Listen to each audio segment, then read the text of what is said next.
feedback we heard from a variety of stakeholders with concerns that things like Timbits soccer or Timbits hockey wouldn't be able to continue, or that youth wouldn't be able to play in a hockey arena that had a scoreboard that was sponsored by Pepsi or Coca-Cola. And so we just wanted to have that exclusion. And so perhaps we could hear from our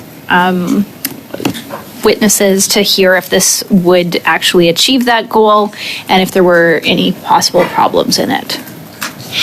Just before we get there, Ms. Goodrich, now that the amendment has been moved, I have to rule on its admissibility, and that may dispense with the need for a response to your question. This Guy's Garage. Like and subscribe. Thank you for giving me the opportunity to discuss and present my private member's bill C-252, an act to amend the Food and Drugs Act, also known as the Child Health Protection Act. Bill C-252 aims to help the youngest and most impressionable Canadians maintain and improve their health by restricting their exposure to the advertisements of food with excessive amounts of sugar, sodium, and saturated fats. Thank you very much, Ms. Latanzio. We're going to proceed now with rounds of... yes, go ahead. Thank you, Mr. Chair. I appreciate this opening statements by Ms. Latanzio. My understanding is the general rule of this committee up to this point is to have witnesses come when we are discussing private members' bills in addition to the sponsor of the private members' bill. And this was said in such a way so that we are going to have this question, not hear from any other witnesses, and then go straight to clause by clause, which deviates from our traditional practice. Can you confirm why? That wasn't a decision of the committee, from my remembrance. It was a decision of the committee.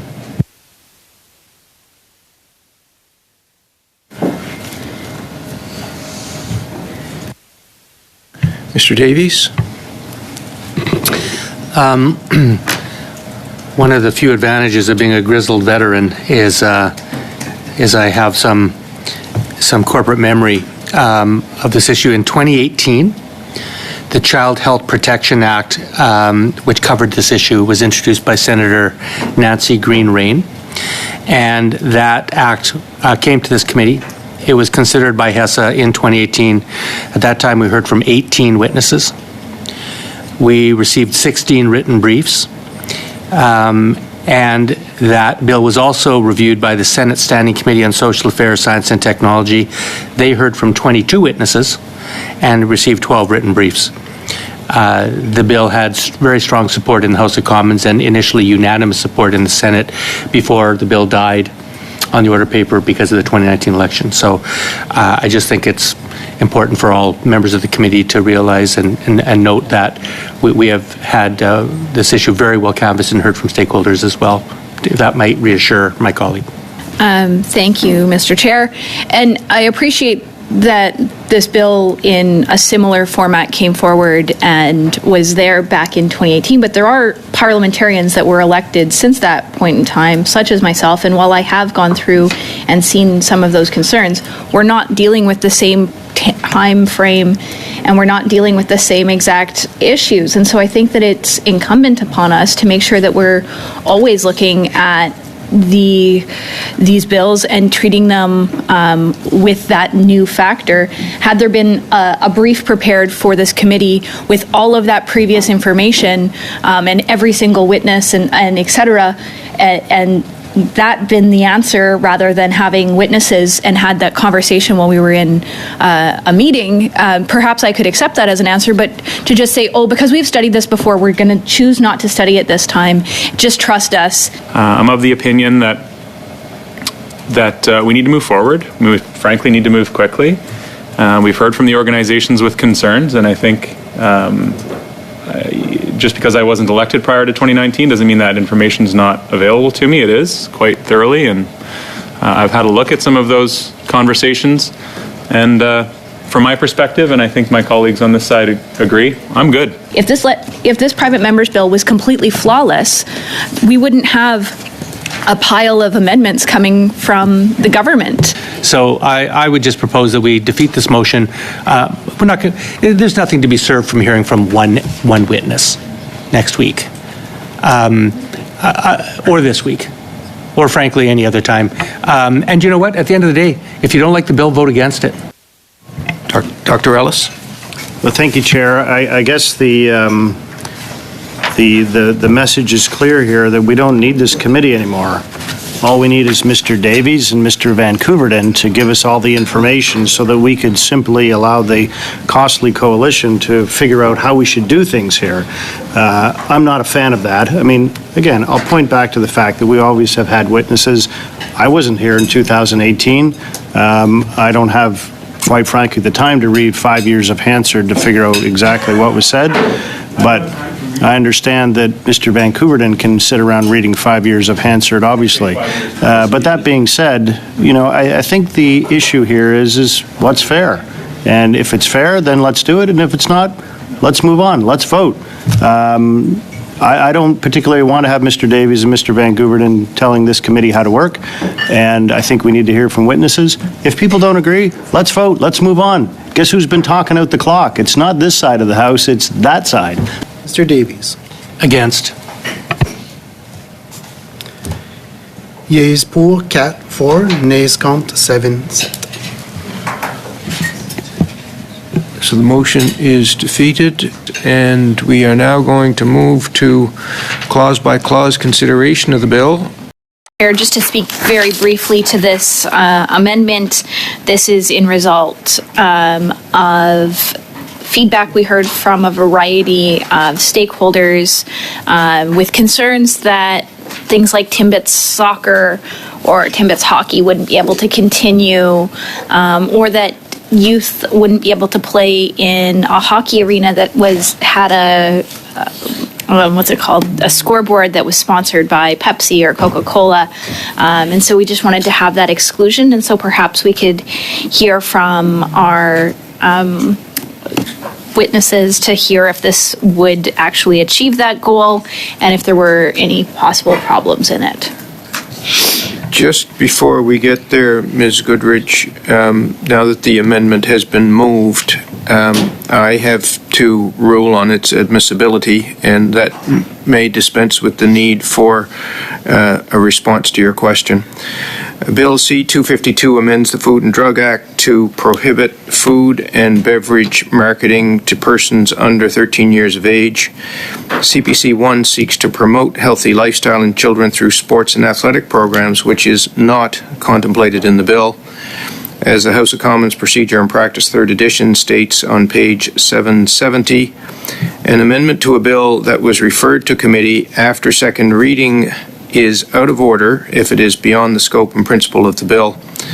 In the opinion of the chair, the amendment introduces a new concept to the bill which goes beyond the scope of the bill, and therefore I rule the amendment inadmissible. Thank you, Mr. Chair. I think in light of that answer and in light of the very serious piece that I brought up while moving this amendment, I will respectfully challenge the chair because I do think that there's value in having the conversation as to whether those types of activities would be banned, and I would urge all colleagues from all political parties to consider at least allowing us to have this conversation, because I do think that it is critical. In many of our small towns, there are not other options for arenas that don't have a sponsorship from someone else, and that could be very problematic and limit the choice for children to be able to play organized hockey and a variety of different organized sports, and I think that that's something we shouldn't be preventing. All right, so a motion to challenge the chair is not debatable. The decision of the chair is that CPC 1 is not admissible. So the question for you is, shall the ruling of the chair be sustained? Mr. Hanley. Yes. Mr. Johari. Yes. Mr. Pawlowski. Yes. Ms. Sidhu. Yes. Mr. Vancouverton. Yes. Mr. Fast, No. Mrs. Goodrich, No. Mr. Generou, No. Mr. Kitchen, No. Monsieur Thériault, No. Mr. Davies. Yes. 6 yeas, 6 pour, 5 nays, 5 contre. Chair's ruling is sustained. Mr. Van Couverden. Thank you, Mr. Chair. And I think it's an important conversation. I'm glad we touched on it. I just wanted to add that this conversation was had in the previous meetings at HESA with the Honorable Senator Nancy Green-Rain. And I believe if anybody goes back through the Hansard in that HESA meeting, it was meeting number 100, easy to find in HESA 42.1. They had a fulsome discussion on the issue, and where they landed was that things like Timbits hockey and Coca-Cola scoreboards would not be impacted, and we would be up to regulatory decisions, and that the senator at the time was insistent, as a former athlete, as I would be, that children's sports not be impacted. Ms. Goodrich. Thank you, Mr. Chair. With all due respect, while that was the conversation at the time, nearly 5 years ago, that also leaves a lot for us to trust to the regulations, because that means that that could explicitly be banned by not having that clearly stated in the Act. And I think that is problematic and could impact the health and well-being of children long-term. And I don't understand why someone who is such a proponent of children's healthy living and children's activity would not want to see this explicitly protected in this piece of legislation. Perhaps it's because they come from a large center where there are many options for Point of many order, Mr. training. Yes, Mr. Van This Couverden. personal stuff's just really not necessary. I've lived in rural parts of Canada, and that's totally unnecessary. Go ahead, Ms. Goodrich. It's a point of debate. Thank you, Mr. Chair. I was more pointing out the fact that the reality is very different on the ground in some parts of rural Canada compared to urban centers, and that reality needs to be pointed out. And so it's a situation where I think it is absolutely shameful that we are not doing what we can to make sure that this is protected long term, because frankly, this is problematic. And if we aren't allowed to have our children playing sports in an arena because the scoreboard 25 years ago was sponsored by Coca-Cola, that could have a major impact on healthy living of children. And I'll leave it at that. But I do think that this is a mistake, and I want the record to reflect that.